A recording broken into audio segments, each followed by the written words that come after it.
Ready? Okay.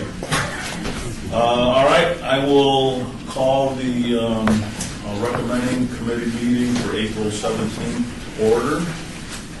Item number one, we're in compliance with the open meeting law, correct? Yes, we are. Thank you. Item number 3 is bill number 2017-7 for possible action annexation, property location, south side of Inyo Avenue, 110 feet west of Bristol Falls. Owners in the United States of America, 5 acres. RE zoning, sponsored by Councilman Steve Ross. Who's going to talk about this? Okay. Thank you, Mr. Chairman. Tom Perigo, Planning Director for the record. Everything's in order. Staff recommending approval. Okay. I have a question. Yes. In an annexation, does the city then own the land that's annexed automatically? No, sir. Why not? It's simply being added to the city's territory. Its ownership remains the same as it was prior to the annexation. Thank you. That's what we're going to answer. I think what you immediately mean to say is it passed from the USA, I'm sorry, from the USA to somebody who bought it. Now they're seeking to be annexed. Is that fair to say?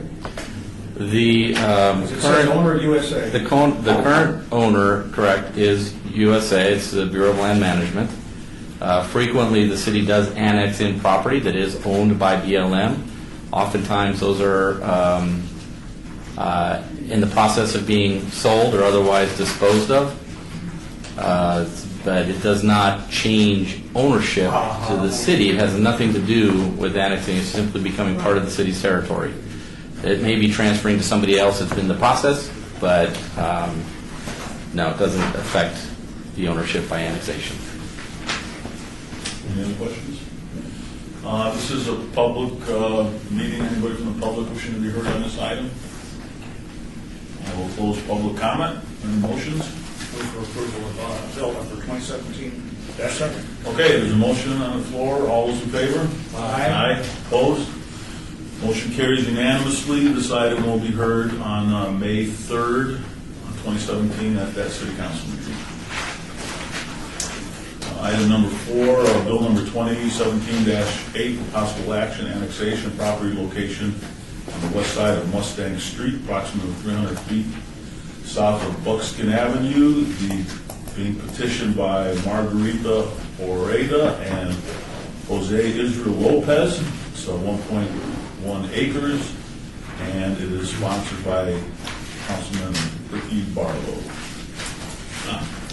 Thank you, Mr. Chairman. Tom Perigo, Planning Director for the record. Everything's in order with this annexation, and staff is recommending approval. Any questions? Public comment? Any public comment? I will close public comment. Do I have a motion? Move for approval of bill number 2017-8. Thank you. All those in favor? Aye. Aye.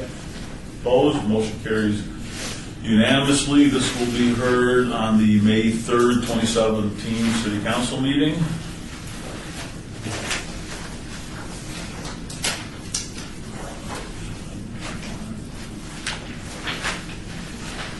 Okay, item number 5, bill number 2017-9, possible action amends the Unified Development Code to allow clinics within the O zoning district by means of a special use permit, sponsored by Councilman Stephen Ross.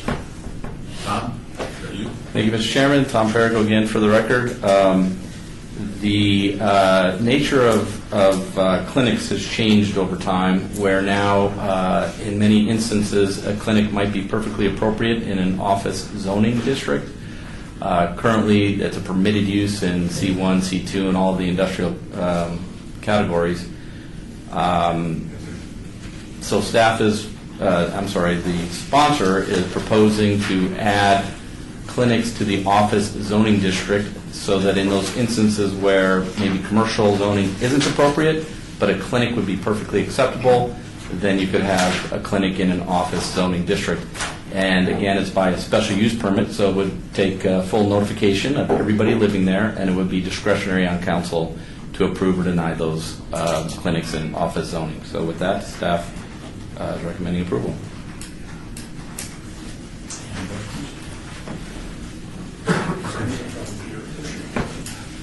Okay, we'll have public comment then. Is there anybody from the public wishing to be heard on this? All right, no public comment. So what's the definition of a clinic? Clinic is a facility which is occupied and used for the purpose of providing dental or medical care, and which regularly provides any of those services to the general public on an emergency basis or without appointment. This use does not include a hospital or facility which provides for the overnight care or overnight stay of patients, for things like quick care and those types of things. And that's why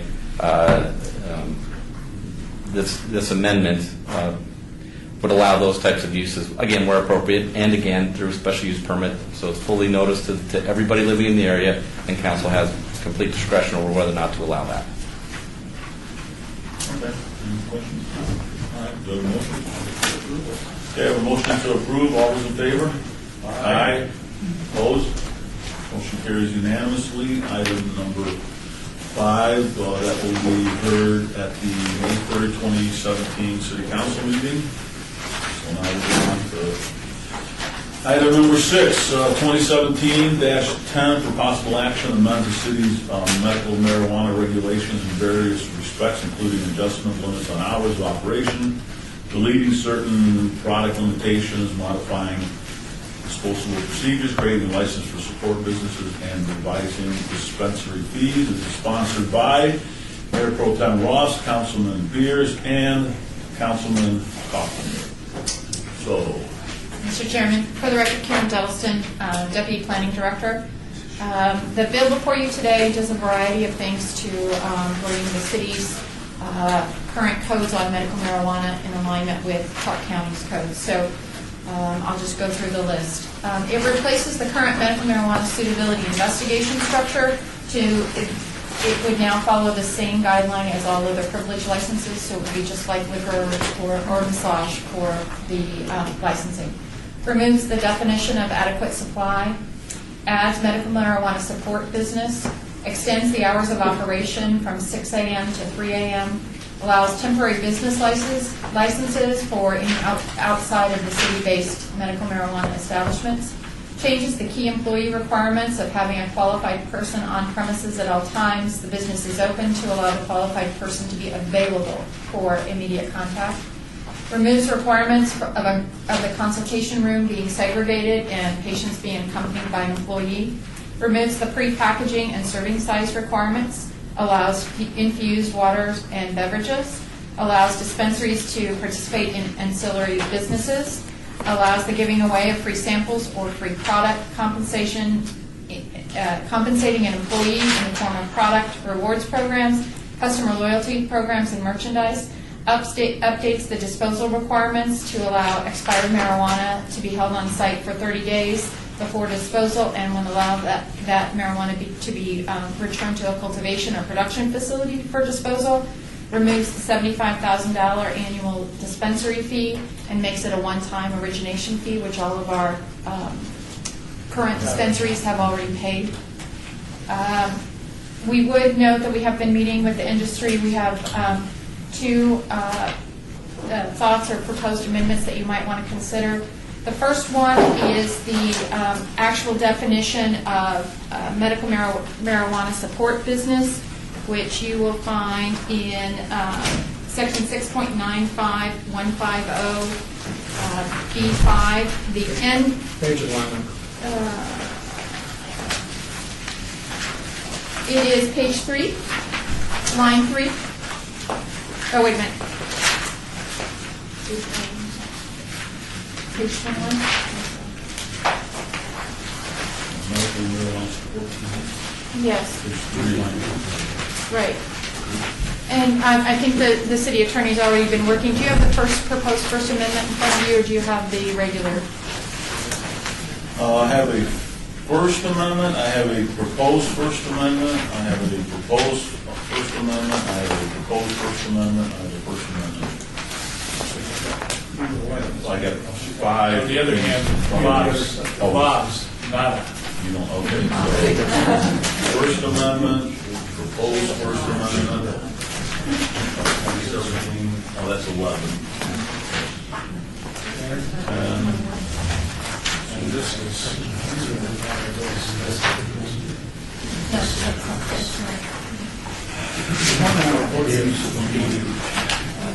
No. First version, it's not the one that was considered. If you look on what you have, it should be the same. It's on page 3. We don't have any amendments for 2017. This is hyphen 10. That was fine. So are you looking at the green paper, or are you looking at? I'm sorry, I don't get green paper. Because I understand it, if I can switch in here, this would be a print of the original requested bill. That's the one. So what we are supposed to consider here is the green First Amendment. Okay, yeah. And we are proposing amendments to the First Amendment. Correct. Okay, Well, so no, the this- First Amendment takes into accont this proposed amendment And that I'm so we can discussing. go line numbers and page numbers off the First Amendment and all read the same document. Yes.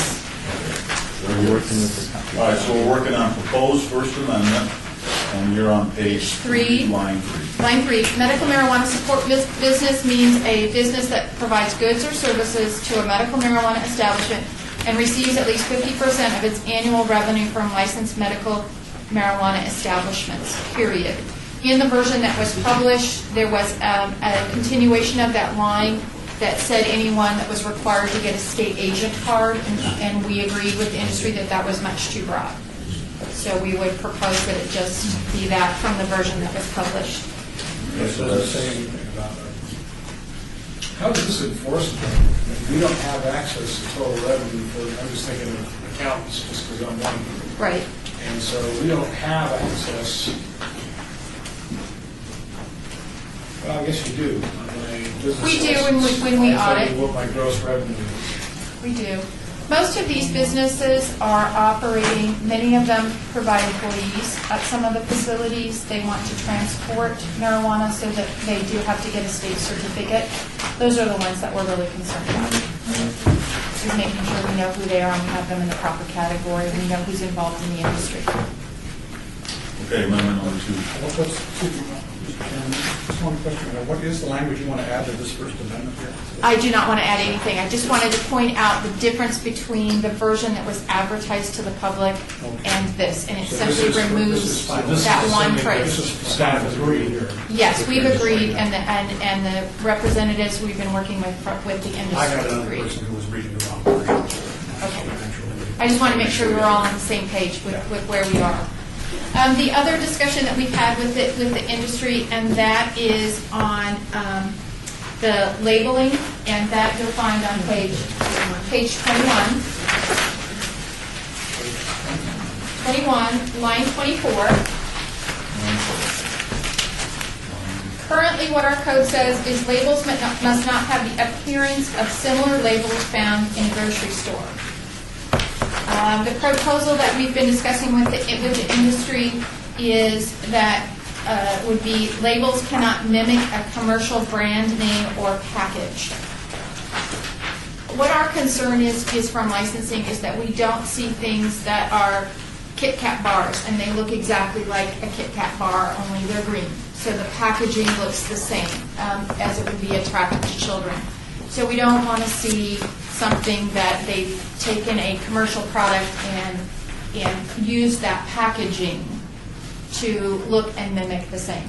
That's how we would, as your staff, enforce both of this language. And I know that in discussion with Val, he may have some comments on that as well. But from a staff perspective on enforcement, that's how we would see both of this language. So I'll let you have that discussion with the city attorney on their thoughts on those two pieces of language.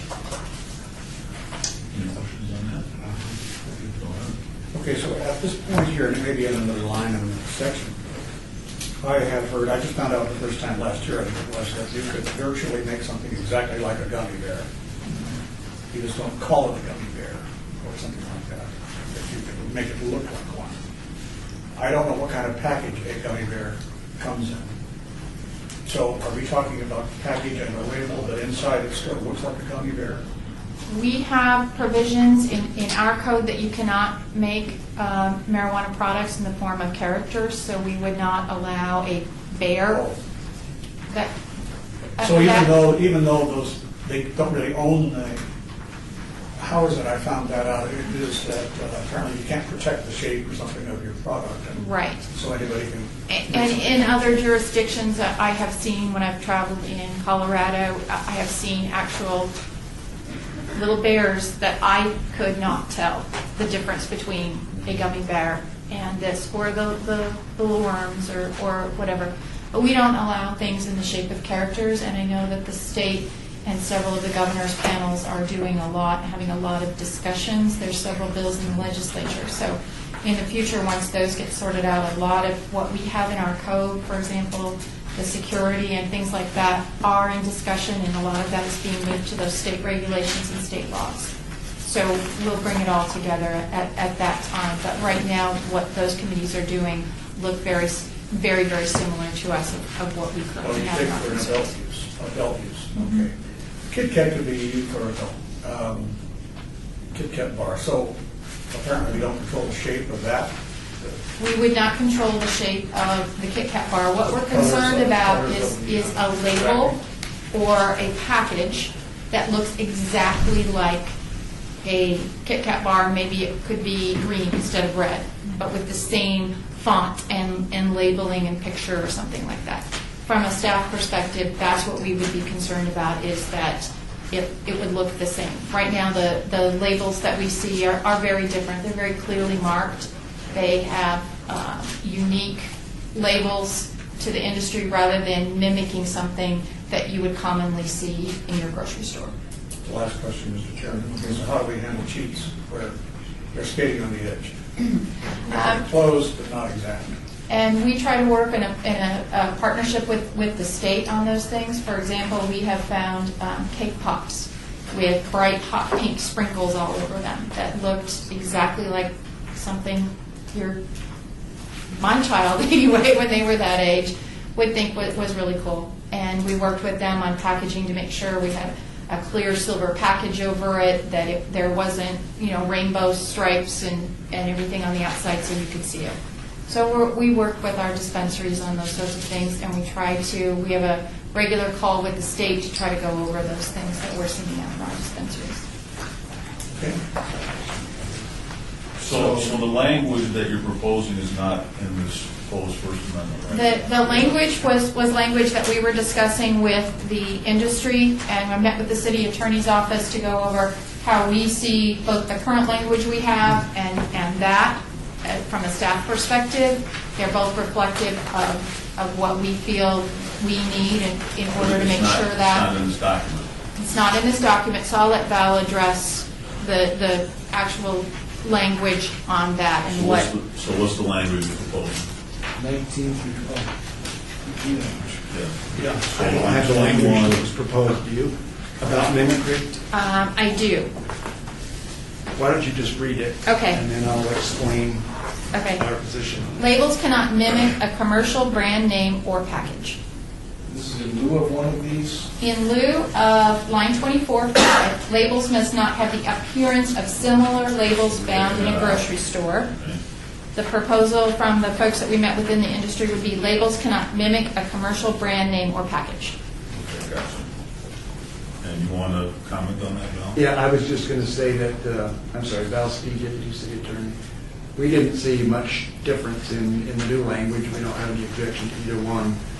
When you talk about mimicry, it sort of implies state of mind of the person who's creating something rather than the appearance of it, which doesn't invoke the state of mind. But I think either one of them is just as difficult or just as easy to enforce, so we don't have an objection to either choice. Okay. All right, so we'll get some public comment on that. Councilor Beers, do you have a comment? Question? Okay, anything else, Karen? No, sir. Okay, Mr. so, Chairman? yes, Val Steed again. I just wanted to point out that and there are a number of other changes that appear in the proposed First Amendment that are not in the initial draft, and some of the public may not be aware of those. If you want those detailed for you, either in concept or line by line, maybe Karen could do that. If you're okay with the presentation, because she included, I think, in her presentation, everything that was not only initial, but the net effect of what's in the proposed First Amendment. That's fine. But if somebody says, wait a minute, we heard talk about such and such, and it's not in the original. I just wanted you to be aware of that, because we didn't separate them out of the presentation. Okay, so we're working off this proposed First Amendment document, right? Correct. So you went over two of the amendments. Are there any other ones that you want to talk about? That would be None that I don't, important I to- don't believe that they were significant, and they were more lenient than the original bill that was Okay. published. Okay, so let's open it up for public comment. So just remember, we're working off of this document, proposed First Amendment, when you make your comments. So we'll just take our time and come up here. Let's see. I have a first one. Now, we get you to stand up so I can put some fire on your shirt. Wait, did I get the wrong thing? No, you got that. I still wouldn't want to dress black. It'll be a lot harder now, and a lot heavier. No need to grab that. I still wouldn't want to take long. Before we start taking testimony, I just wanted to ask you, so in essence, I got a reaction from somebody who read the bill online. It would have been the wrong bill, because he was concerned about the restrictions on loyalty rewards. That's taken out from this new bill, correct? Correct. Now, they couldn't have seen that. And no consumption or advertising of consumption lounges, is that It's not addressed. not addressed? Because We don't have consumption lounges. Because the statute hasn't Correct. changed. We'll have to address those if and when that bill passes, then the city council will Okay, need to give because I think direction. then they took that to saying, well, now you can't have advertising elevated because you can't have advertising. Well, that's. It's not addressed. Okay. And the comments for the First Amendment were by feedback that we got during that solicitation process. Okay, so we'll take you one at a time and come up here and state your name for the record and make your comment. It's all yours. Good morning, Chairman and City Council person. If we could go to page 16, I You have can identify yourself. Oh, Frank Hawkins, Nevada Wellness Center. Thank you. Page 16, H, lines 10 through 15. And, okay. Okay. 10 to 15, all right. So I'm understanding that we are allowing a new licensed medical marijuana support business that can distribute marijuana. I just want to make sure that on line 11 and 12, that current dispensaries can also distribute like the support business, i.e. right now we can deliver to patients. But the support business, are they only limited to deliver to dispensaries from cultivators? And if we're going to widen, because there is some conversation, we would like to be able, dispensaries, to deliver to other dispensaries or pick up on behalf of other dispensaries. And your question is what? Does that- If that allows us, I'm good. If not, I'd like to add a little sentence that would allow current Let's find dispensaries out if it's allowed. to deliver. So, Karen? Mr. Chairman, for the record, Karen Delliston, yes, that is allowed. It says clearly that a medical marijuana establishment, that would be cultivator, production, or dispensary, can deliver, as well as now, or a licensed medical marijuana support businesses. So, yes, they could deliver to other dispensaries or to patients. And as of today, in the current ordinance, that's the case. That's correct. Not only that, as I read this, a employee of a grower could also contract out delivery services between the dispensary and a patient. Under this new language, yes. Under the old one, they are also a marijuana establishment, They are a marijuana establishment, yes. or a lab. In theory. In theory, yes. We've not had anyone All request to do that, Are but marijuana, if you are an establishment, Establishments. you can transport. and any of them can transport at any point in the distribution chain today. Correct. What this does is it adds, in addition to dispensary employees, a new category of individual who can also transport, but they must have a medical marijuana support business license, Correct. which we are also creating elsewhere in this ordinance Correct. also change. Good. Sure, one more follow-up. And they can or cannot deliver to the patient's residence? Can or cannot? They could. They can. Okay. Thank you. Anything else? Okay, thank you, Appreciate it. guys.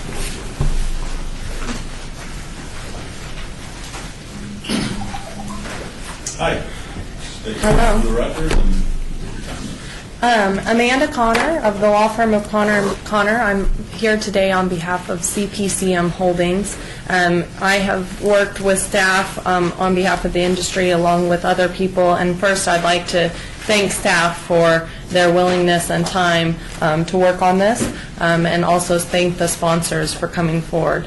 In essence, the industry came and asked for these changes because of the inefficient operations that were happening to their business. For instance, one such of my clients submitted a request to change their point-of-sale system when there was a breach by the company in the point-of-sale system that could have affected patient confidential information.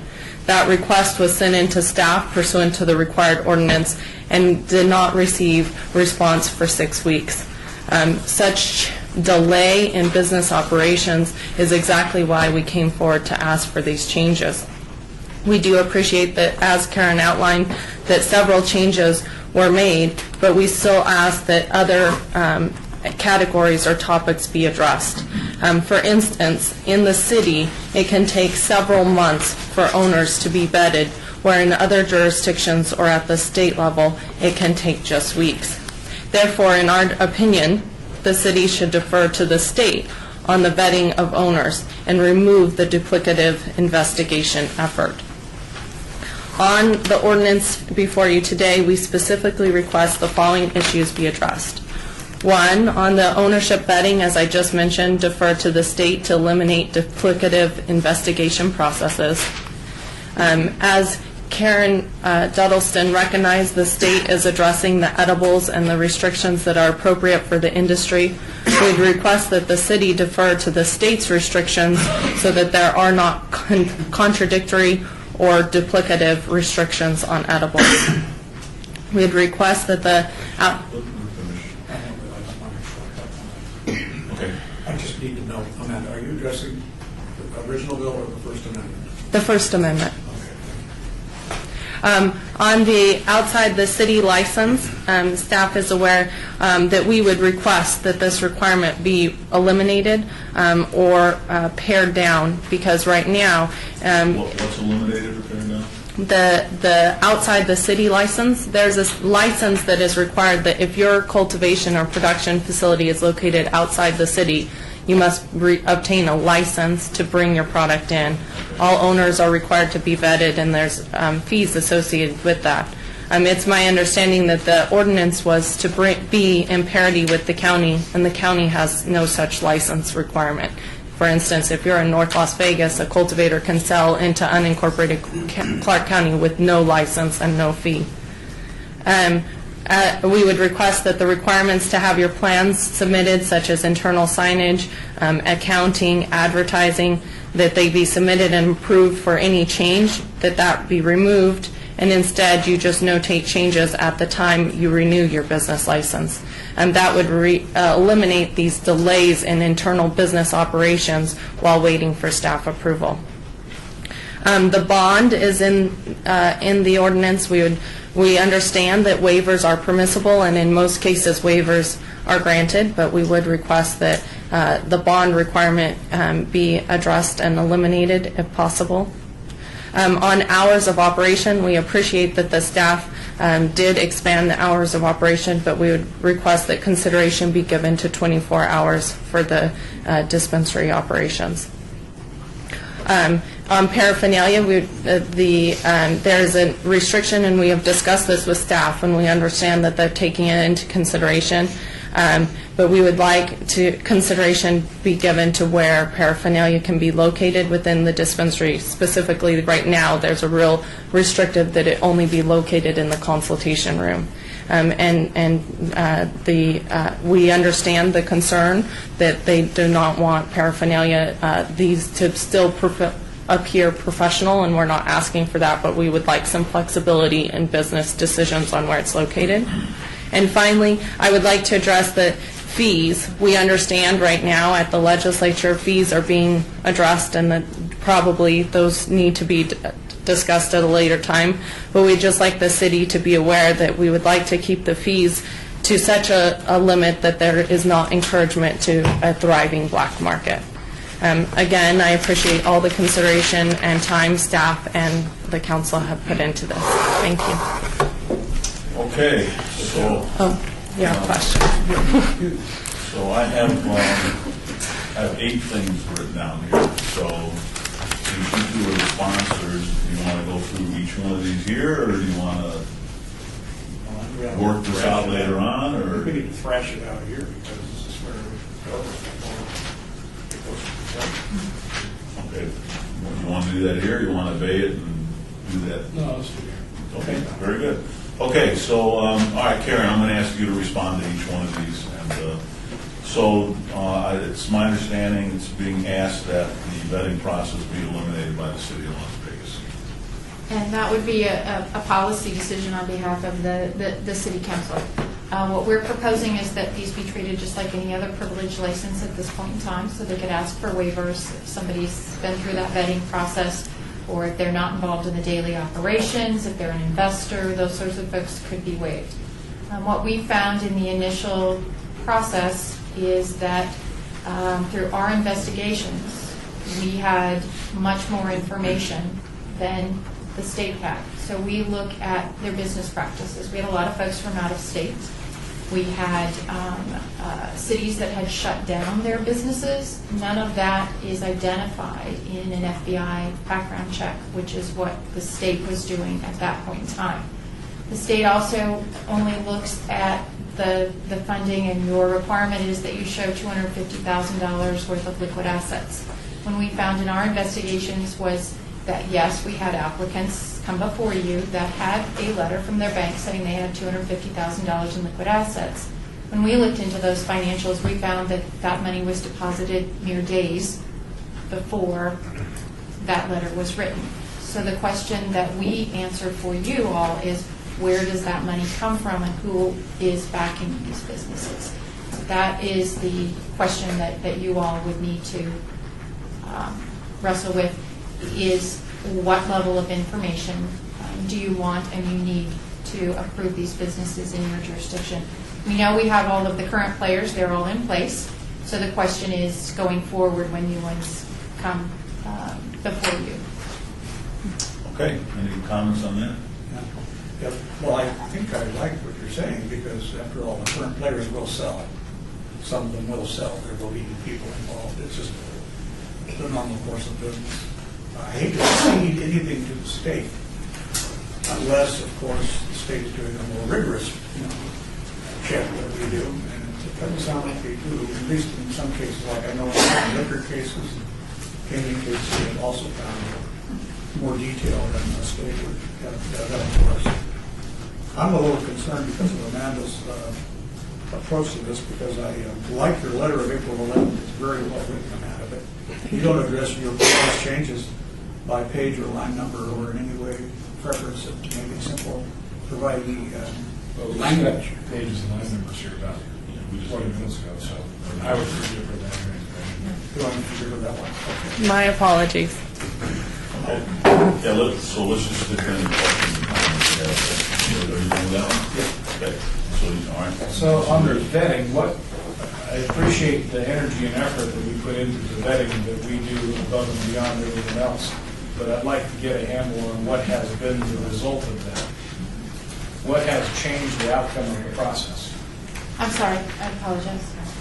I appreciate the energy and effort we put into the vetting, but I'm trying to identify some changes to the process, some changes to the outcomes attributable to that extra vetting that we spend a lot of time and money on. I think that you saw that in the selections that when all of those applicants came before you, you had those reports.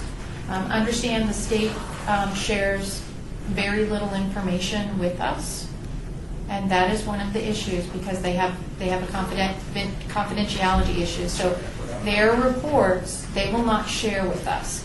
So I think where you saw the benefit was when you had initially 40-some applicants come before you, and you got a report on who they were, what their background was, what their business practices were, what if there were cities that had actions pending against these folks, if there were court cases and things for fraud. All of that was in your packages when you were making determinations on who you wanted to select as possible applicants to have businesses in the city and who did not.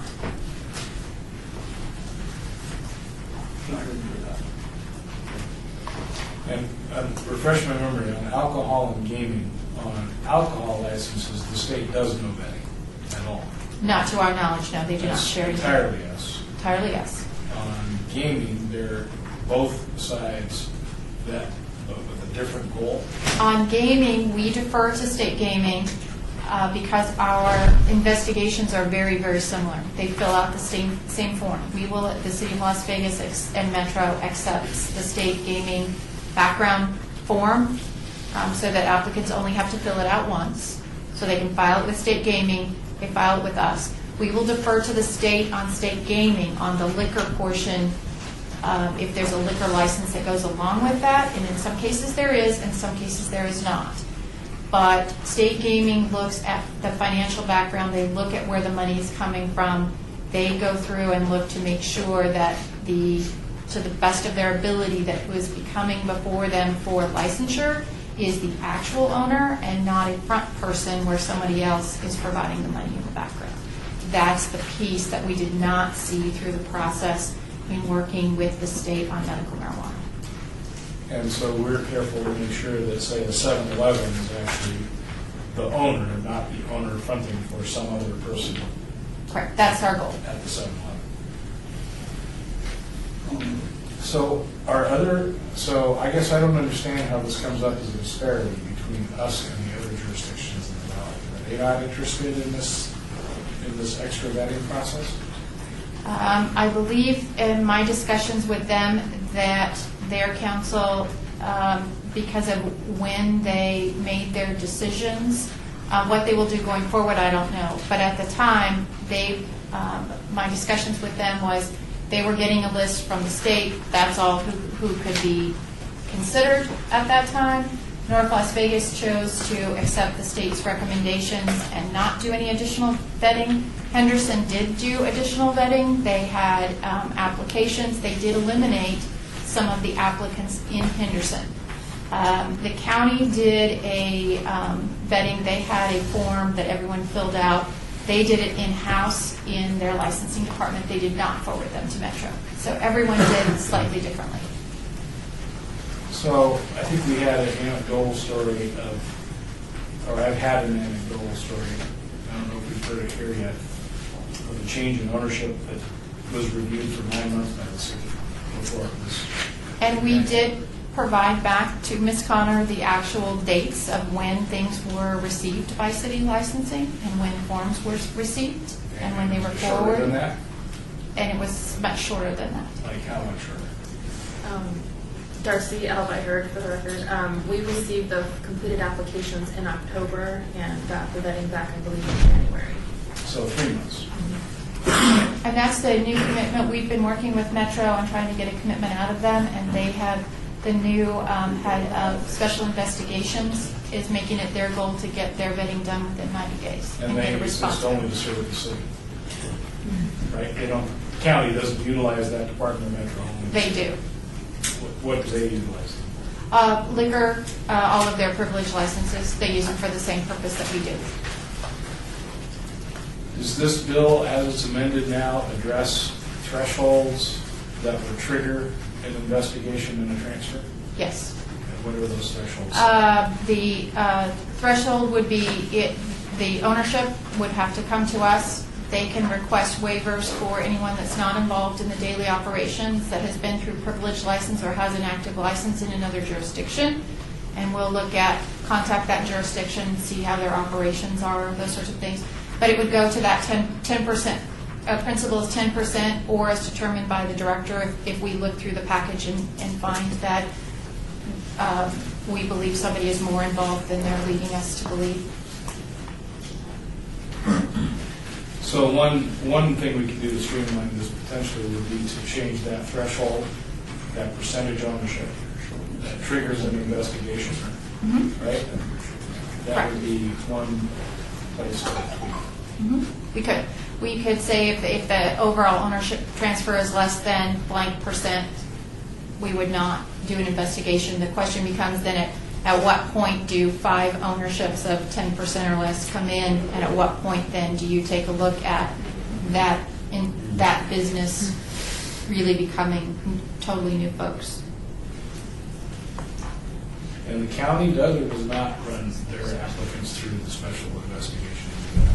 My understanding from the director of licensing at the county is that they have determined to do their investigations in-house in their licensing department. And so that's another alternative. It is another alternative. And we do that for the out-of-area ones, is that we look at those internally and we check with the jurisdictions to see how they make sure they're operating within their rules and regulations. And we get to those to you very quickly. We're done with those in about 30 days, and they're on your agenda.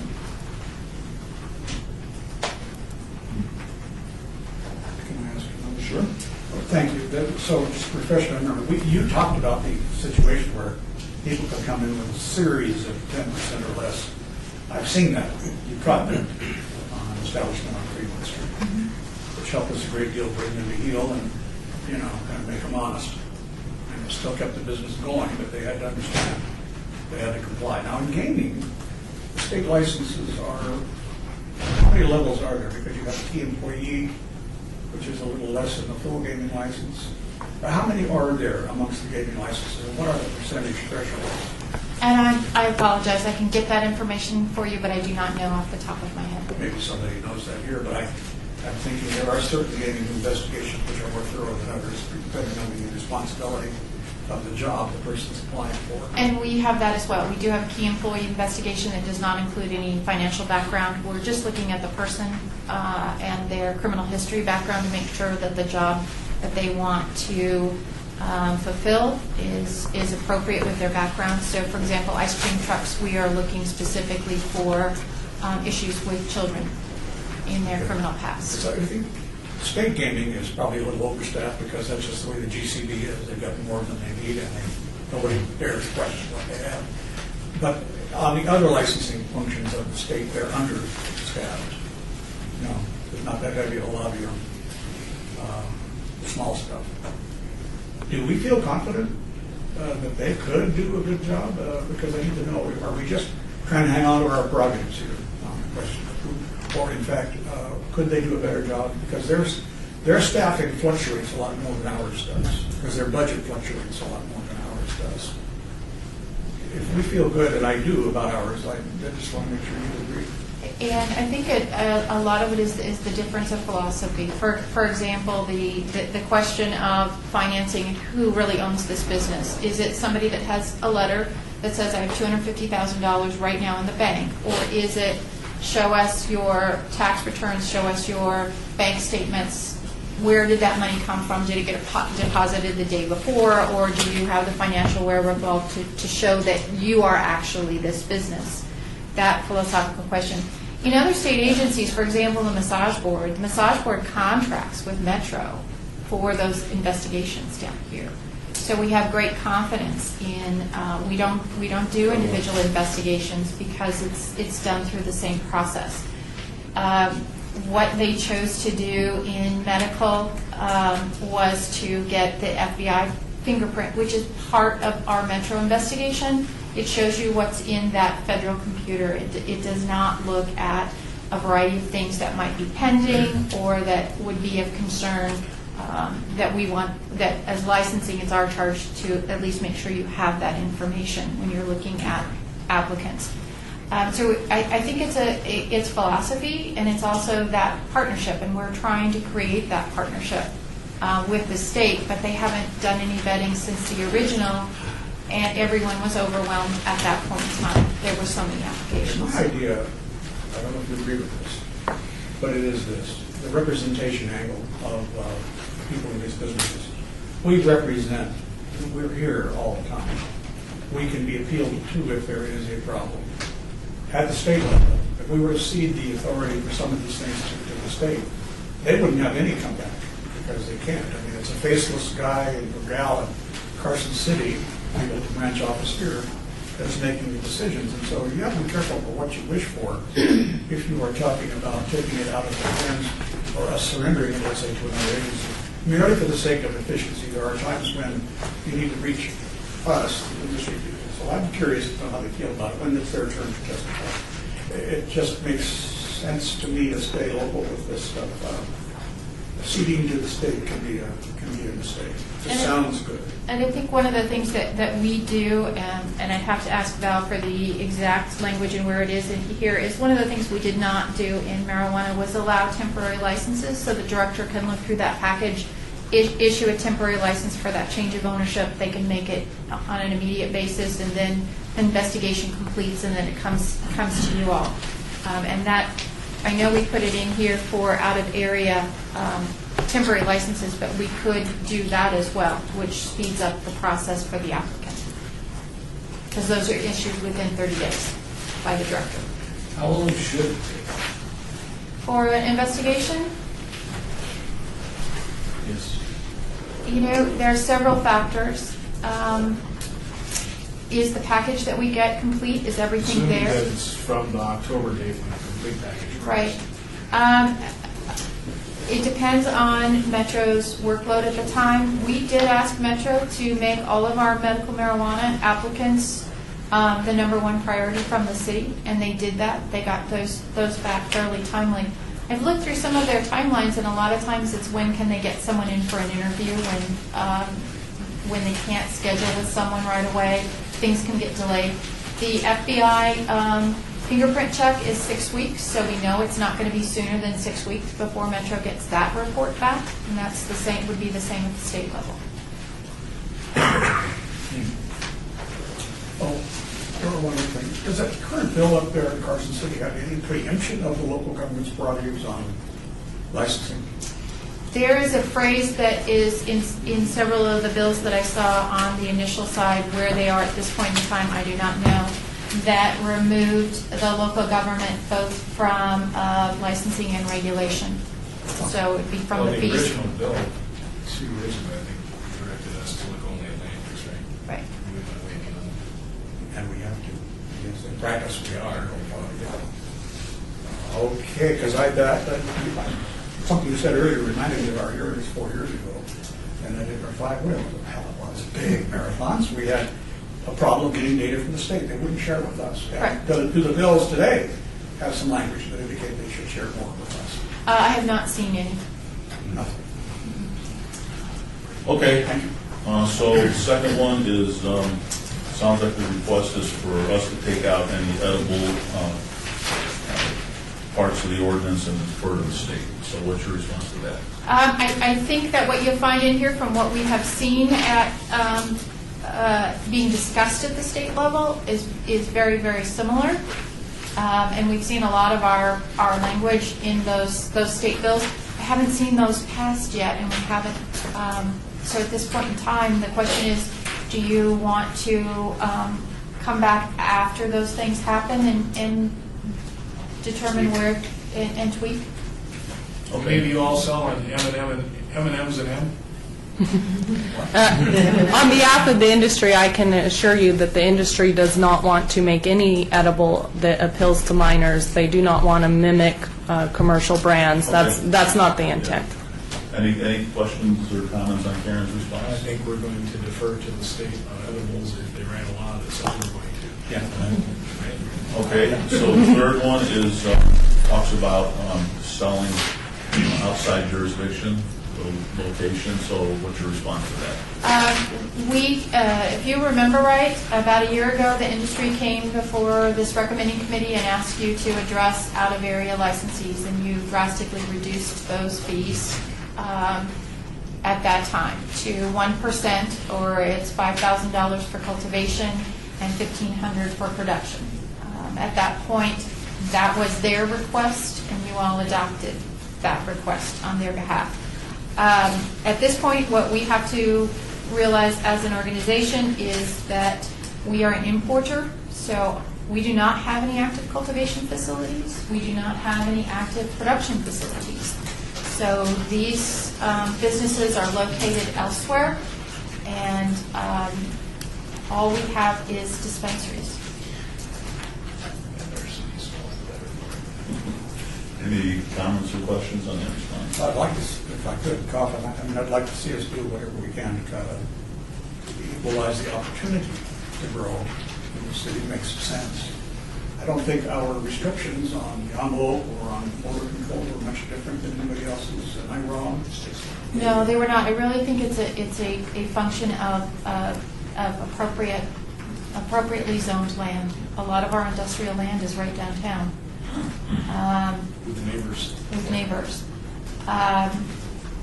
Other jurisdictions were able on their fees to, for example, the county is up to 3% at cultivation, 3% at production, 3% at dispensaries, for a total through the system of 9%. We If don't. all three of those activities, licenses are in The county. unincorporated Clark County. Right, so they are getting 9% on those.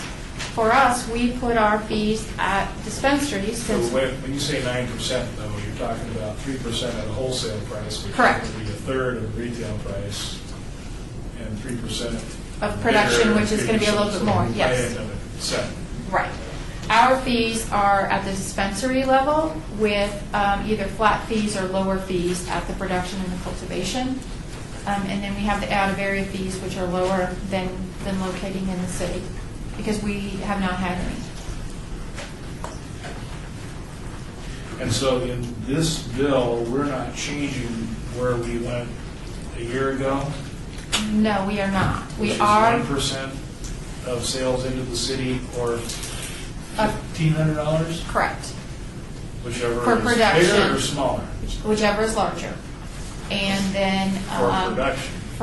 for production, and 5,000 or whatever is greater. We have not had Or any. lower.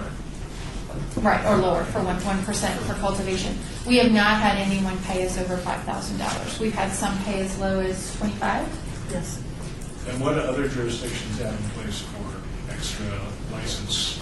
They are doing it, most of them have cultivators and production facilities within their jurisdictions, so they're getting a percentage off of those. I think the last I heard, total marijuana businesses the county had close to 100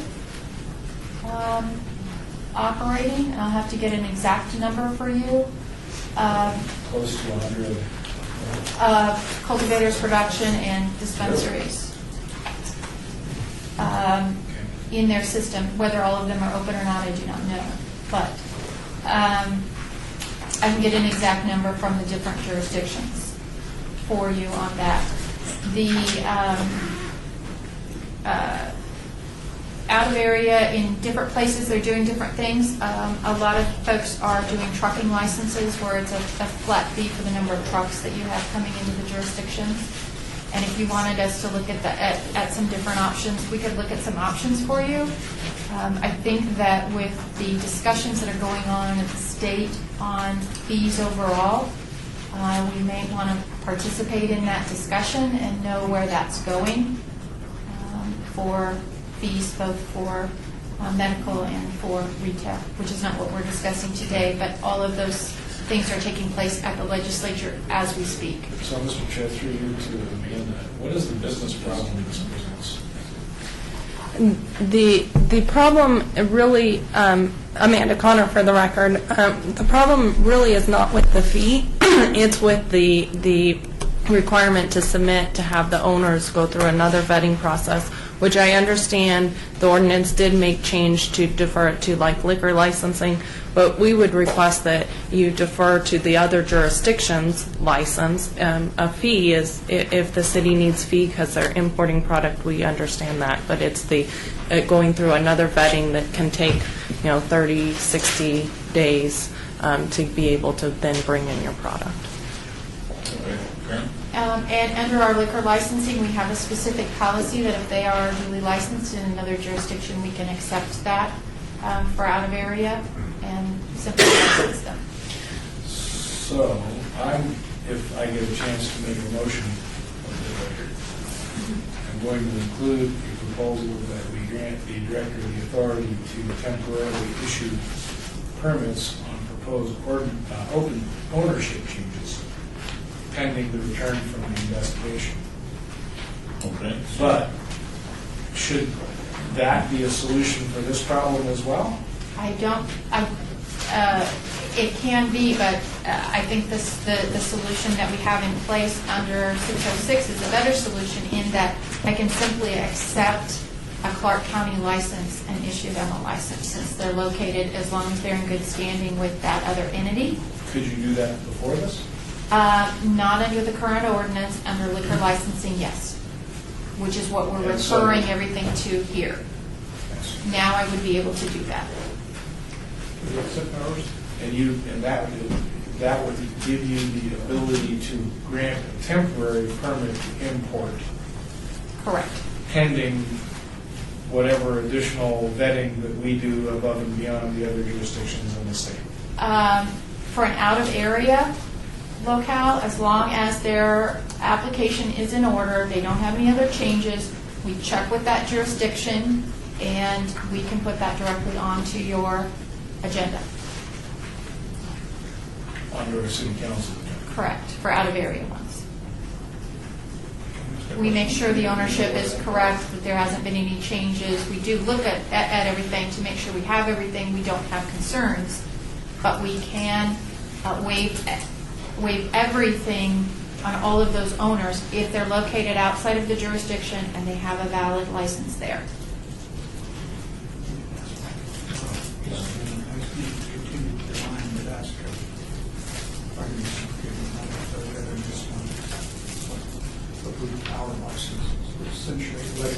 So the question is, are other jurisdictions respecting our licenses? However, I don't believe any other jurisdictions have an inward license or fee.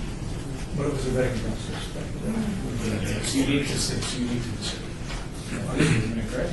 They do require licenses for anybody bringing marijuana into their facility. They require different types of licenses. So they might require a trucking license, they might license them as something else. It's very similar to alcohol. The alcohol distributors are located in the county, but they have to have a wholesaler license with the city. And it's a flat fee in other places. But we don't require a liquor support card for the truck driver. No, Right. right. Okay, so think about that. The number 4 had to do with plans. You just wanted the plans adopted quicker, is that right? Is that what your comment was on that? Amanda Can't read my writing. Amanda Connor, for the record, the request was that businesses just notate their changes at the time of renewal of the business license instead of having to seek approval of a change before implementing it. Okay. I think our concern and issue with that is that we can certainly commit to anything that comes into our office. You set a reasonable time frame, Mr. Chair, and we'll meet it. The issue is I don't want inspectors going out some places and finding things different than what's in the plan that they are inspecting against, and citing a business for being out of compliance when a business has changed things without letting someone know that the security plan has changed, it may or may no longer meet our code requirements, that their disposal plan has changed, so it has environmental issues. We just want to know and make sure that how they're operating meets all of our codes. We'll review those. If you tell us it needs to be reviewed in 10 days and gotten back to them, whatever you say, we'll do that. I don't want an inspector going out and saying this is wrong, that's wrong, because it's different than what we have on So file. I want inspectors going out and not having to compare against any kind of operational plan. There's simply no interest of the city in interior signage. There's simply no interest of the city in an internal control fix. I can't I mean, I'm hearing some of these delays of real simple operational things, and that's a killer. I mean, these are basic stuff, totally outside of city government's wheelhouse. It's private business, totally outside. That's why I don't think any of the other jurisdictions are even looking at this kind of stuff. And that's my problem is that it's internal to the four walls that the rest of the world sees. It has no impact on neighbors, what goes on inside of the operation. And that's the problem I'm having, is that I don't understand where we would have the expertise in licensing, for example, to evaluate this accounting system versus that accounting system, which appears to be what's taking so long. I just don't understand where we would have that expertise in our collective backgrounds. And even if we did, those are internal operational efficiencies or lack thereof. So, I mean, maybe there's a middle ground we can find, but no other jurisdiction is requiring the submission for pre-approval of moving a sign from that wall to that wall. I just don't see our public purpose in evaluating that. And I don't think that I have not, certainly not heard of anybody with any issues moving a sign from this wall to that wall. There are requirements for signs, and as long as they're posted, that's fine. We can also give our inspectors the authority to sign off on changes in the field. That's fine. I don't know the issue with anyone's software. They can certainly use whatever software they want. It has to be approved by the state. Part of the security plan. Once it becomes part of the security plan, you have to submit changes to it. That's true on the security plan. It does. Yeah, and so and there you are. And we can also do it within a reasonable time frame, just so we know what's going on. Understand on those plans, we had one of the systems go down, MJ Freeway went down, and we had required through our codes everyone to have manual cash procedures in place.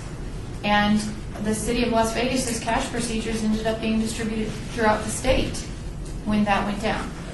I'm sure that they're a fine copy of the document available to any first-year accounting student. That's great, but it's not significant. Are other jurisdictions not concerned about their inspectors having to deal with the dissonance of the difference between the reality and the plan? The other jurisdictions, the one that I've worked most closely with is Clark County. They have a long list of conditions. Their licensing director and their inspectors have a lot more latitude. So they are actually going in and case by case determining what conditions they will place on that license for paraphernalia, for a wide variety of things from my discussions with them on how they want to see those Or operations. choosing to not do that. Or choosing to not do that, Which in correct. many cases they're choosing. And they may At be. least anecdotally we're here. And I unfortunately hear the other side. So, yes, they are doing it on an individual, case-by-case basis based on what they see and what they determine the business needs. Our philosophy has always been to write it down and it is or it isn't, so the business knows exactly what it is. On the security plans, on the business plans, those are all theirs to submit. And we can certainly take a look at managing those versus seeing those up front to give you an evaluation of, is this a business that you want to license or not? And there sometimes is a difference. Those were all required for initial licensing to make an evaluation on if this business was prepared and ready to operate in a regulated industry, because of the risks associated with someone not being prepared to operate in a regulated industry that was illegal at the federal level, and making sure that we had the information for you. But that's a different decision versus how they are operating once they are on an ongoing basis, and we're happy to take a look at that. So if we turn it around the way the other jurisdictions do it, and changes have to be submitted periodically in the rearview mirror, I don't know that perspective. Explain to me again the problems that that's going to create for you. I think it's, if that's what you all want to do, we can certainly work with that. What I don't want to do is cause our businesses any more confusion or concern when we've got an inspector looking for A and what's on site is B. So maybe the answer would be for these internal operational aspects that we set up the gauntlet for in the beginning, to determine if they're competent to be in business. Now that that decision's been made, we just stop inspecting for compliance against those operational plans and require an updated annual submittal with an opportunity for the director to bring problems to us. That would work. We would be happy to do that for you from our perspective. And that eliminates the problem of your inspectors having to go out and do an impossible task, which we also would like to eliminate. Right. Yeah, please, John. If you, Kaufman, if you have a situation where an agent has made a proper discretionary change and authorized something at a particular dispensary of some kind, does it make sense? Do the other dispensaries know that? Because this is in essence a policy change, possibly.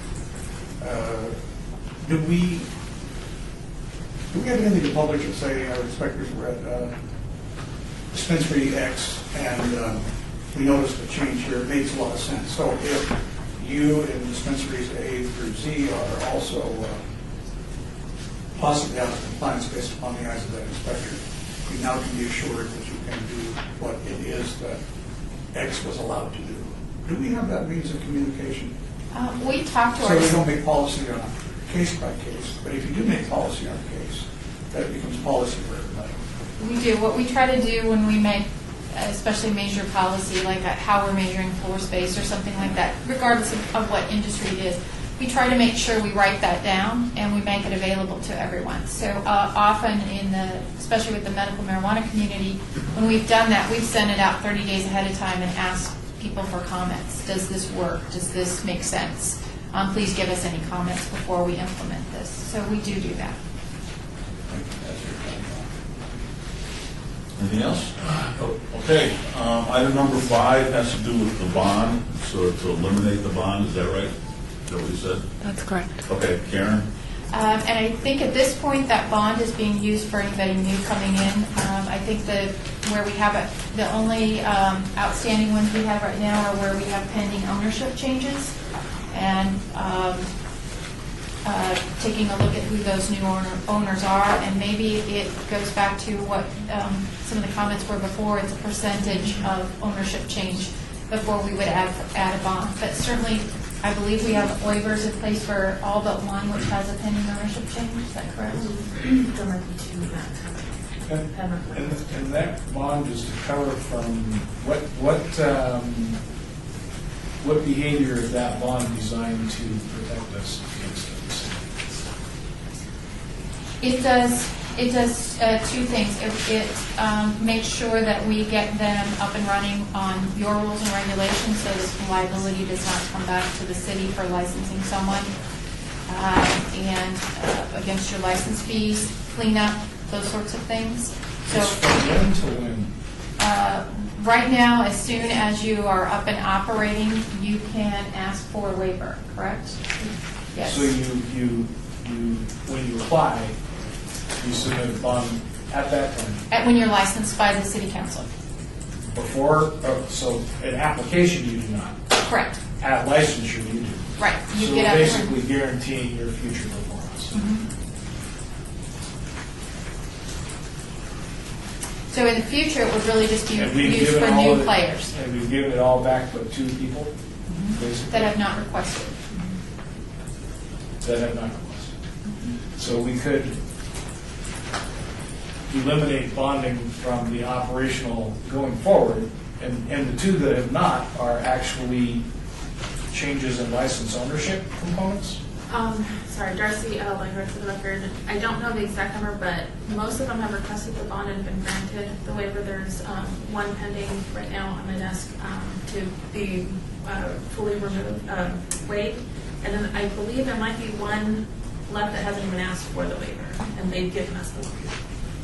And they've given us the, They've given us the full $250,000. I don't think they've asked for the waiver. probably because they don't know They should all know about it because, as Karen said, the bond waiver policy went into effect. We asked for comments, and then we put it in effect April of last year.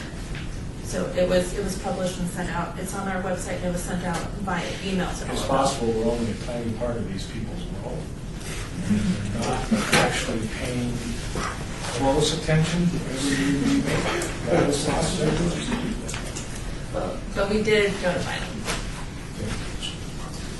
Anything else on the bond? Yeah, Okay, go ahead.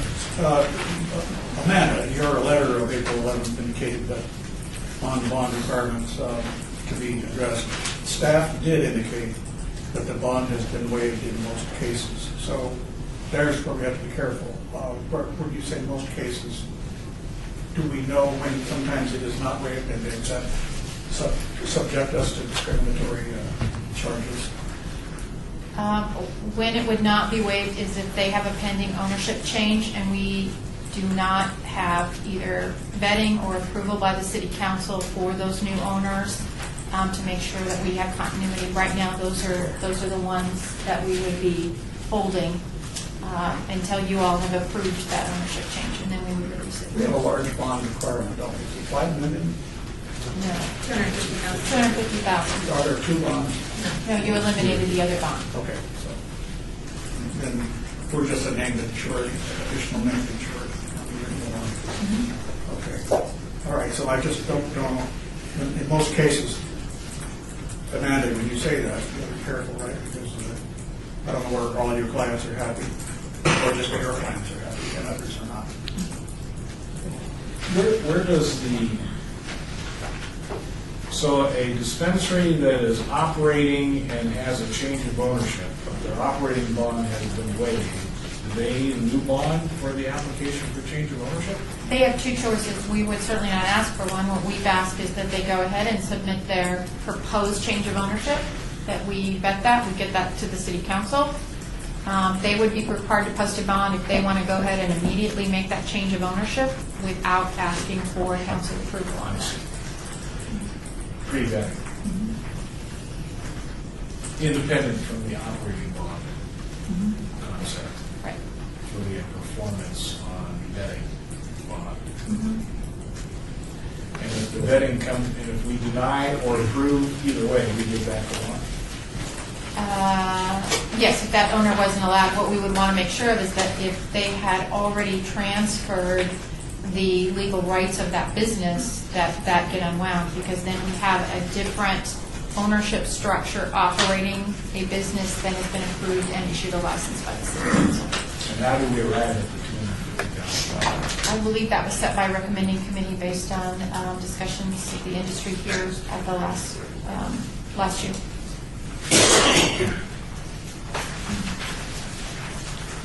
Okay, let's go on to number 6, the hours of operation. Being asked that the hours be changed to 24 hours. Any response to that? The direction that we were given was to bring the operating hours in parity with Clark County. They have temporary operating hours, which are exactly the same as we're proposing in this ordinance. They have, at the staff level, said that they believe that those operating hours will be extended in that they will be 6 a.m. to 3 a.m. The county did not indicate that they were going to go to 24 hours, anyway, at the staff level to us. I believe North Las Vegas does not have hours restrictions at all, and Henderson has more restrictive hours than is proposed in this bill. So it's certainly recommending committee's prerogative. Our direction was bring it on parity with Clark County. You know, to my fellow committee members here, we all approved land use on a specific, with in mind a specific set of operating hours. And I'm wondering if changing those up, going 24/7, impacts neighbors, which is what the land use component is about. I'd be hesitant to. We didn't put any kind of conditions on any licenses. We didn't put any operating conditions. And I just had someone start to pull all of those to take a look at what conditions are on there, on that land use. If we are looking at future land use decisions, so I can get that information for you. I do not know individually if there were specific times on those or not. Well, I just, I don't see any reason why we can't go 24 hours, unless, in the case of, if it was edgy in terms of the neighborhood, that's whether or not it got through because we don't get the hours. And that is something that we probably need to continue, an hour limitation in particular locations. It seems to me no restrictions is a better policy because it's 24-hour town, and we've already picked the locations where 24-hour service should be okay, if by the very nature of they're with other 24-hour businesses. So what? The neighbor guys that are at Paradise and Sahara. Paradise, there's two right there. Bernstein, Is that McDonald's open 24/7? Yes. It's compatible with the neighborhood. I don't see that we could have a restriction, and maybe that's why we have, we have another special use to certain hours because of the neighborhood. If we're in a compatible area, why limit the hours? I don't know what the purpose of that is. Can anybody tell me why we limit hours? Why we would limit hours? I really think it's just based on the operation and the original direction to have these be like medical offices or pharmacies. There are 24-hour pharmacies. And there are 24-hour pharmacies, and it really could be a, It's 24 hours. yeah. So I'm inclined to lift it myself. I don't know if in our licensing process there's an SUP. There is an SUP. There is, So in a sense, there is a neighborhood that doesn't get to 24 for good reason. but those are already in place. I do not know if there's any hours restrictions on those that you've already approved. So we could say no restriction, but Can we, as a matter of law, decide that there is a condition on all licenses for the new hours that are being proposed, which is 6 a.m. to 3 a.m., with the provision that operators can come in and request that the 3-hour downtime be eliminated, and that way we can still have a 24-hour check to make sure it's in a 24-hour neighborhood. I don't know how many we have that are not in 24-hour behind the hoods, you know. generally acceptable areas in my world. Mr. Chairman, Tom Farrow for the record, that you might do something like that on the land use side as a condition of the special use permit and make it a waivable, so they can ask for a waiver from that. In fact, the bill we looked at just previously with clinics and office, because office is typically going to have greater impact potentially on neighbors. That's why it's a special use permit. Also, a condition of that, it does limit the hours, because again, office districts are meant to be less intense, right? So on that special use permit, it limits the hours from like 7 in the morning to 9 at night. So those are the kinds of things you could consider on operating hours. That going forward. Going forward. With our legacy. In the massage section of the code, we have operating hours specified in there with a phrase afterward that says, or as specified by the city council. So we could have a phrase that these are the these are the hours, 6 a.m. to 3 a.m., unless specifically designated by land use condition. And then people that wanted to ask for 24 hours could request a review of conditions on their land use and ask for hours. Something like that work.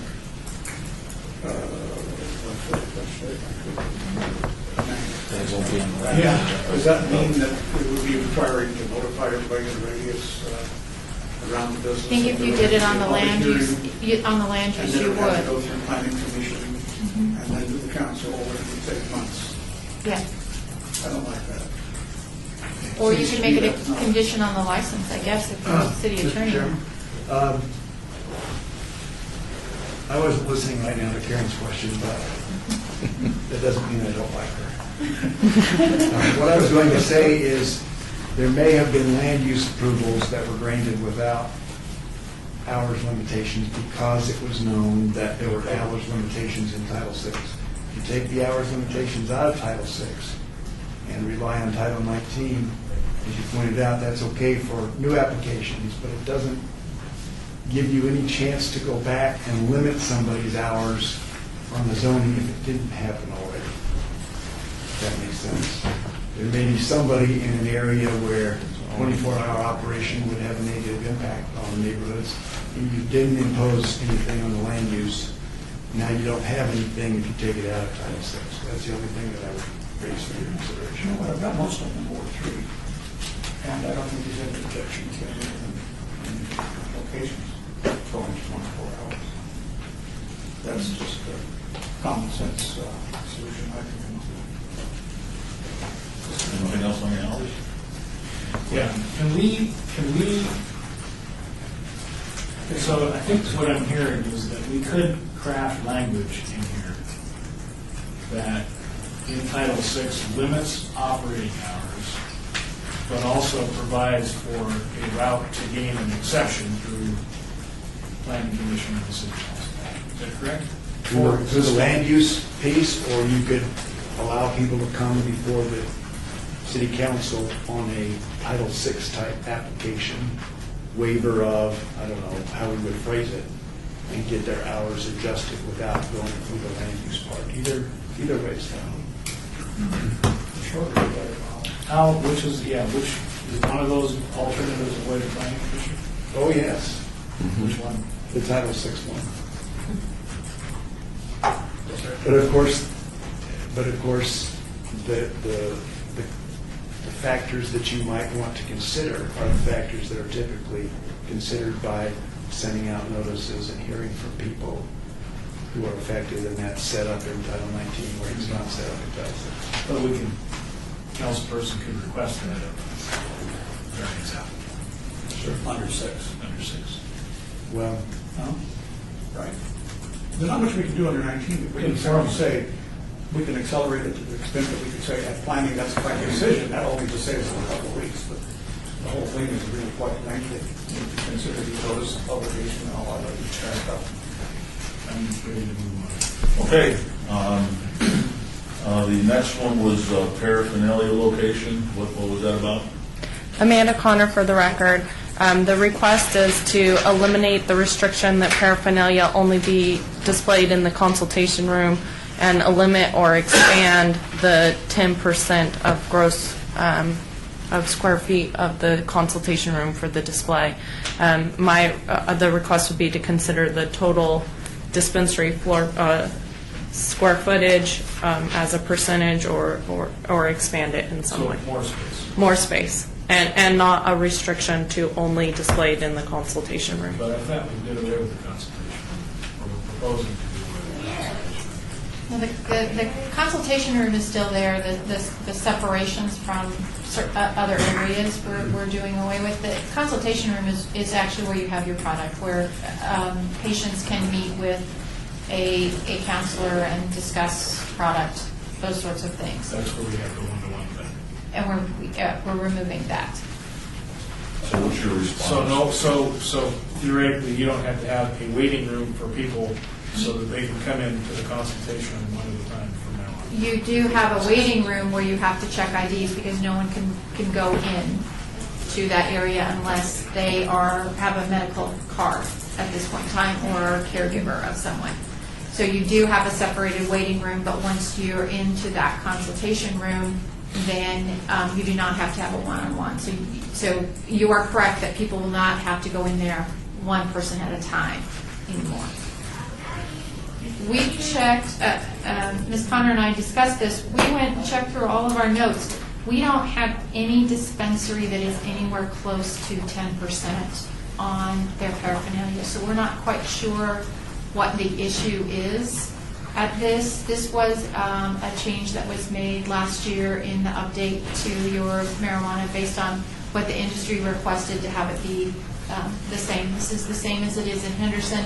I've been through with the county, I've actually looked at some of their licenses, and they have individual conditions on licenses on how much paraphernalia, where it can be, and how it can be displayed, and those sorts of things by location. So at this point, what I had asked was, I was concerned that some of the businesses that were mentioned still thought that it was the 10 square feet requirement rather than the 10%. We do certainly have locations that have set up very differently. We have some that have designated consultation rooms that are more like conference rooms off to the side of a main area or something like that. So if we could understand a little bit more about what the concern is and where they would like to have the paraphernalia, we can certainly work with them on that. We're not trying to be overly What is restrictive. our public interest and how much and where?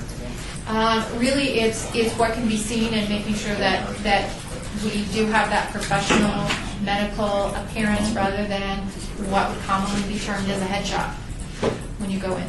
Okay.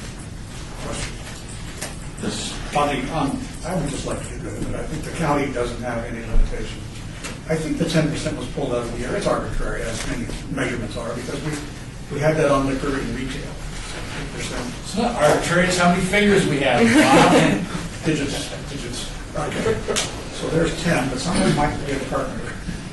Anyway, it could be, I could see limits when you're retail and you're trying to figure out what's a liquor store and what's not. And so in C-stores in certain retail locations, 10% might be fine. But remember, it's usually based on floor space. Somebody has an 8-foot floor, that's so much cubic feet. Somebody might have a 20-foot ceiling, and you know, it just doesn't make sense. So you can defeat the 10% anytime you want. The county has just said simply no limitation on merchandise with logo or novelties. And I think it's up to the store owner to figure out what makes sense in their environment. If it looks junky, maybe people won't want to go in there to a junky place full of crummy T-shirts. On the other hand, that might just be somebody's cup of tea. And so, you know, who knows? I would rather just take away that bit of interference with the interior of the business. What the county has told us their condition on licenses is that they do not allow more than 2 of any like item to be displayed. But that's what. Well, that's chicken. I understand. I'm just I know. I'm clarifying. glad you mentioned that, but that Yeah. falls into the in-house category. More than 2 of any particular item. Yeah, well, I don't know who thought that out, but it sure goes against the idea. So you could have 150 different items, 2 things, only 2 examples of each. anything else? Okay, and then the last item you mentioned was fees. Can you mention that again? Amanda Connor, for the record. On this, I wanted to bring it up for the record, but I understand that we may need to defer this discussion as we are waiting for the legislature to address many issues. All I wanted to mention on that, on behalf of the industry, is that we would request the city keep in mind that if the fees are raised too high, it will encourage black market. Okay, that's the legislative issue. Okay, thank you very much. Thank Continuing on public comment, who's next? All you guys with opinions out there. All the tech nuggets seems to have left the scene. He'll be right back. Ben Silito, Oasis Medical Cannabis. I too would like to echo many of the comments made by Amanda Connor. Thank you very much for all the time and effort spent both by staff and council on this effort to get us in parity with Clark County.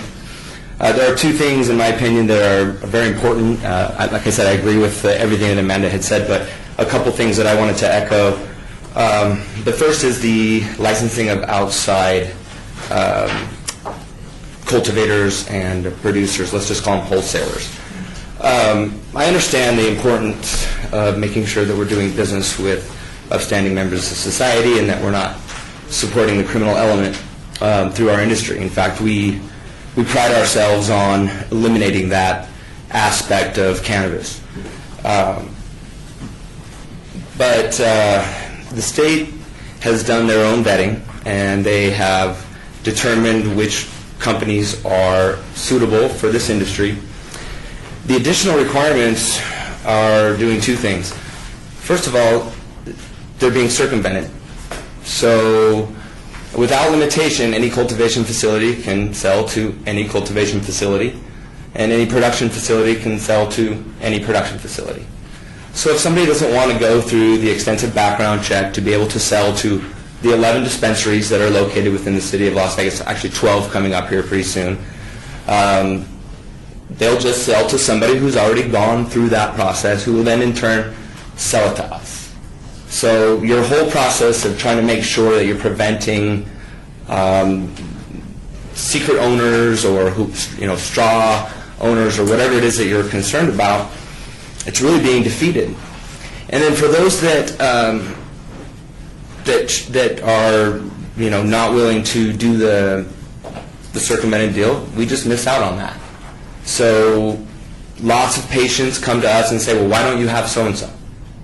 Well, I'm sorry, the city won't let me buy from them.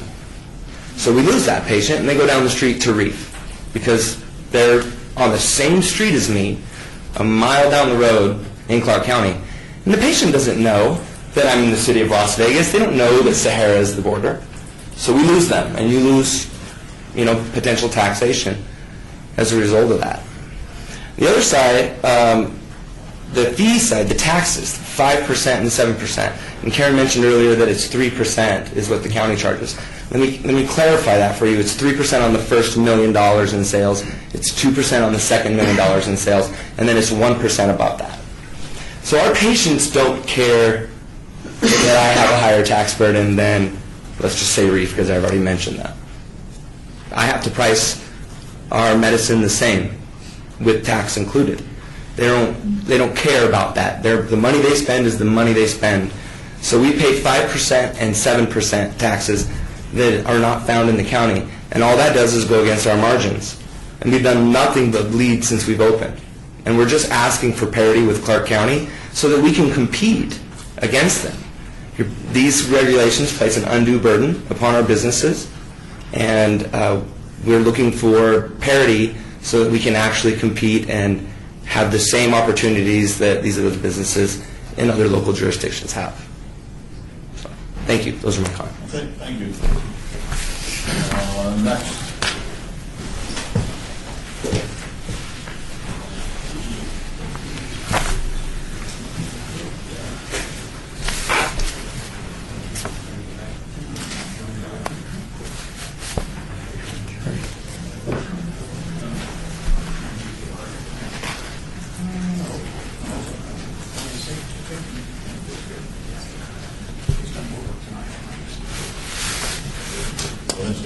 All right. Thank you, Mr. Chairman, members of the council. Bob Gronauer, 1980 Festival Plaza Drive. I am here representing Mr. John Ritter with TGIG and Brian Paget with CW. The first thing that I'd like to say is what a couple other people have mentioned. On behalf of my clients, we appreciate the city and the council for working with us with respect to revising coming into with this parity ordinance.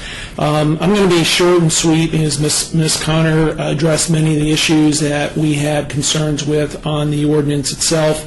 But for purposes for the record, on behalf of my clients, I just want to mention a couple of items in the ordinance that we'd like to see changed. For the record, the first one would be what you have already discussed is on the hours of business.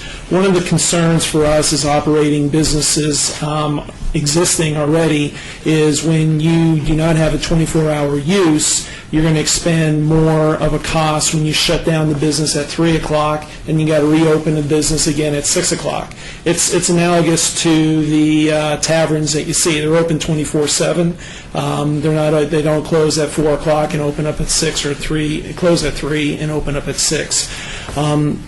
Obviously, if you're not inclined to remove this within the ordinance, some type of compromise to allow people to come in or businesses to come in would be appropriate to allow a 24-hour business. So with respect to the hours there, we'd like to have that stricken from the ordinance that's being proposed. The bonding requirement, to my knowledge, what I've been told through my clients and through Ms. Lazovich, who I'm here in place of today, is that there are no bond requirements in Clark County or the city of North Las Vegas with respect to the bonding requirements that you have, is what I've been told. We would also like that section to be stricken within the ordinance also. And then the final thing that I'd just like to mention is on the fees itself, as what Ms. Connors mentioned. I think this is one of those things that we need to discuss once when we get out of the legislature and find out what those fees are being capped at from the state level. We'd like to then have that conversation here at the local level with respect to what those fees can be or should be at that point in time. With that being said, I have nothing else to add, but I just want to put those on the record of some of our concerns. Thank you. Mr. Vermont. Yes. I'm coughing here. The question I have is about the legislature. You're probably in and out of there, but you're not there every day. On the subject of fees, okay, the governor has plugged this recreational fees, and I don't know about medical fees, into his budget to balance the educational deficits. It's likely that they might seize more money, and maybe even try to preempt our, or take away our money too. Those things happen in the legislature. Not much you can do about it, but it can happen. So what if we enact before the legislature does, instead of waiting for them to act? Are we going to be better off or worse off? I don't know. That's a loaded question. The way I look at it is it may be best, instead of trying to spend the time and effort today to figure out what those actual fees are, we are in the next, several weeks away before the legislature is out to understand where we are and where we're going to be with not only just with the rec of it, but also potentially whatever effects from the medical side is going to happen. So at that point in time, what we're looking at is making sure that if there are no changes today in the fees, because we can go back and forth and so on, that at least in the near future, as soon as we see what comes out of the legislature, that the city is willing to sit at the table and discuss those fees. Well, in early May, the forecasting group will get together. They will announce their updated forecast that they made in June and December. It could affect the budget. If it makes people up there nervous about the revenue, they're going to look for money. Now, they might increase the state fee because education will be the one they get worried about not funding. And in that case, they could conceivably cut into our money. That way, I want to make sure that we know that, and that people understand that that's what's going to govern the last 30 days of the legislative session is the Predictions. forecasting. Yeah. That's We understood. really do know in early May what's going to happen until June 6th or 8th. Because I just hate to see us wait on anything. And you know what, if you want to open up those discussions as we go on from here, that's absolutely fine too, is have those discussions to look at ways to reduce the fees. That was discussed on previous testimony today. I'd like to see your remarks in writing, or at least your suggestions. Okay. In writing. Will do. Thank you. Okay, thank you. Next. I'm going to close the public hearing. Okay, I'm not going to. Hey, guys, man. Good afternoon. Andre Rhodes, Nevada Wellness Center. Me and my partners, we kind of got in this about 3 years ago, and now being I'm in the store pretty much every day, and I'm also dealing with patients every day. And like Ben had suggested earlier, I'm closer to about 4 other dispensaries that are in the county. I deal with it on a daily basis. We tried education at first. We tried showing them, they would bring receipts and say, well, no, we're paying this. I go, well, but this is what I have to charge. Tried that. Hand down our ordinance, did you? No. Close. This is it, no. So, and then I started thinking to myself, well, doesn't the city want to at least make some of these money that people are leaving us? And when I would go pay my state taxes, they'd be like, wow. So, the guy across the counter would be like, oh, you're a little slower than Inyo or any of the other ones. And it's just, we have to market harder, we have to push harder. We had the signage that we dealt with for about 1.5 years that we finally got. But those are the things that we had to fight, let alone turn around and have to fight Pretty Boy across the street and try to get somebody to go to dance with us, basically. And it's been hard, and we've tried to pair with them, but some of the stuff that we're talking about right now, we can't. Our hands are literally tied. So I do appreciate, and don't get me wrong, staff has worked with us above and beyond. but, their hands are tied too because they have to go off of the basis of what the law says, yeah. So, them are some things that you might want to consider. Where's your list of suggestions? My list of suggestions? Where is it? Oh, the suggestions are exactly what, because a bunch of the stuff that you guys are dealing with, Associating yourself with Amanda's remarks. I'm associating myself with a bunch of the 9 suggestions that you folks are coming up with right now, and I think there was 1 or 2 more. It's not just one person that came up with this. Myself, Ben, and probably 9 of the other ones sat down a few times to come up with, okay, what can we do? What is really the problems with what we could do to make ourselves paired with the county? And the county is it because of, that's where the numbers are coming from. Okay, thank you. Thank you. Anyone else? For the record, James Lamb with Vice President of the Las Vegas Medical Marijuana Association. I'm just here that we are supporting, we want to be able to see a successful industry for marijuana, both in the city and the county. And the people that are in the city are under some constraints now. You've heard Ben, a lot of the people talk about them already. We would like to see these corrected and make it an even playing ground and a successful playing ground. Thank you very much. Anyone else from the public? Chairman, Anthony, no, sorry. Can I speak up at this time? Are you a public? No. Oh. I'll let you Continue go. the Sorry. public. Missed that. Anything else from the public? Okay, I'll close the public hearing. Orlando. Chairman, Anthony, Council, if you recall when we started this process, we wanted to be the most restrictive, we wanted to be the model for the city. That was the directive we received from the mayor and council at that time. I think staff did an incredible job putting together the ordinance that they did. Our last instruction was to go out there and do exactly what the county did, and I think staff has done that job as well. You guys tell us the direction, we follow it, that's our jobs. We did our best job, we couldn't get this what we wanted before you today. It sounds like there's some more room that needs to be more improved in the maybe ordinance, that's what we're here for. But at the same time, when we did our structure for our fees, there were a lot of unknowns. We weren't sure how much it's going to cost us to go out there and monitor this. We weren't sure the impacts on the social issues like homelessness. We weren't sure about the impacts of the metro. So there's a lot of studies out there that happened in Denver and the cost that went up with their cost of enforcement, homelessness, and also just policing.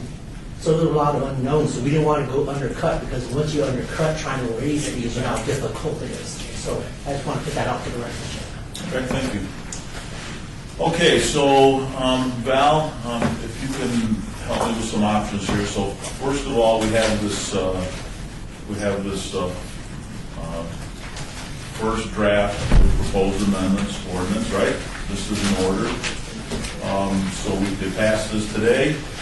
We have 9 other issues, so it's really up to you two, since you're the sponsors. Do you want to pass this and then move on to this stuff later on, or do you want to incorporate some of this as a second amendment?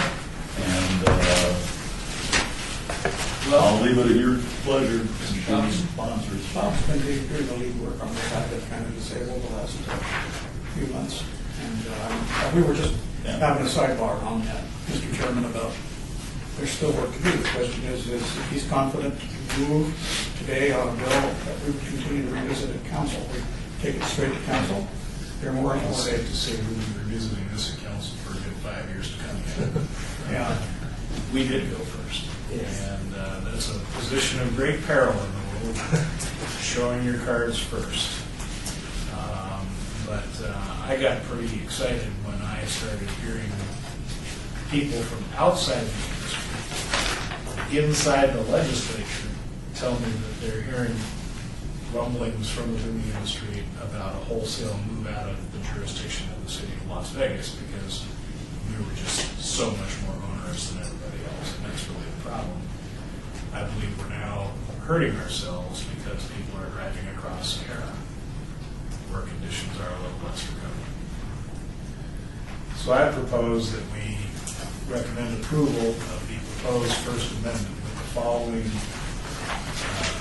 bullet points incorporated into a Second Amendment. for the council. Okay, so who's going to write these down?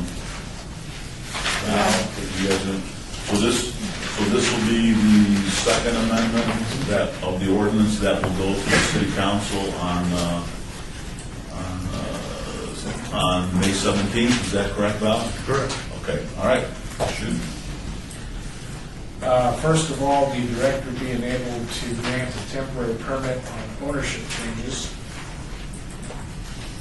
pending the outcome of an investigation. Is that something right of it?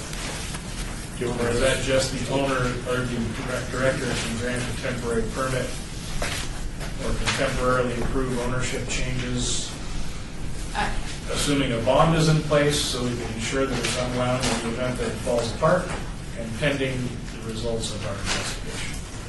I think Mr. Chairman, if I could respond, I think all we would have to do is allow temporary licenses. That's what we do for liquor, doesn't matter if it's an ownership or a new business, we can go through it and they can Okay, request so a temporary. The question is, you can put language in here that deals with that. Yes. Can you unwind a equity transaction that you decide later is not appropriate?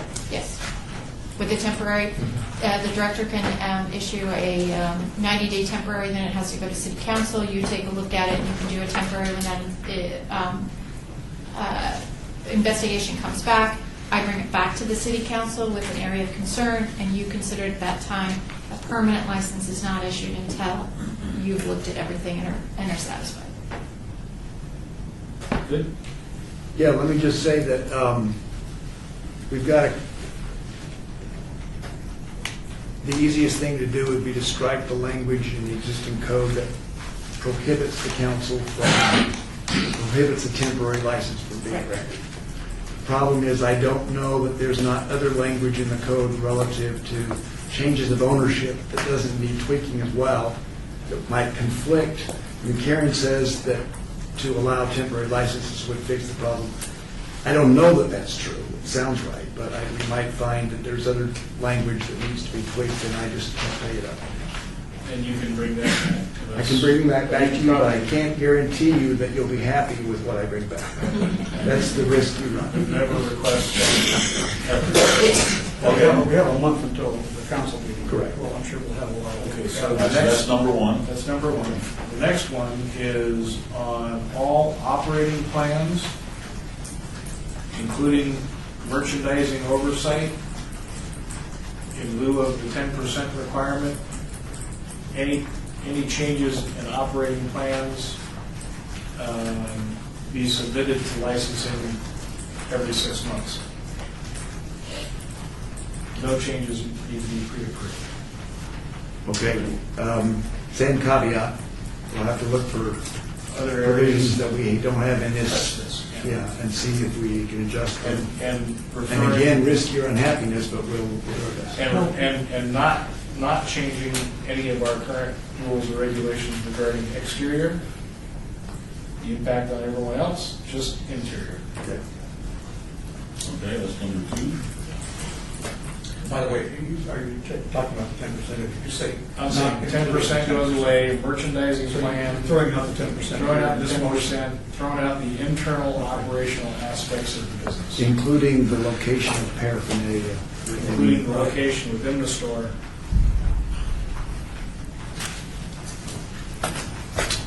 Number three. Number three,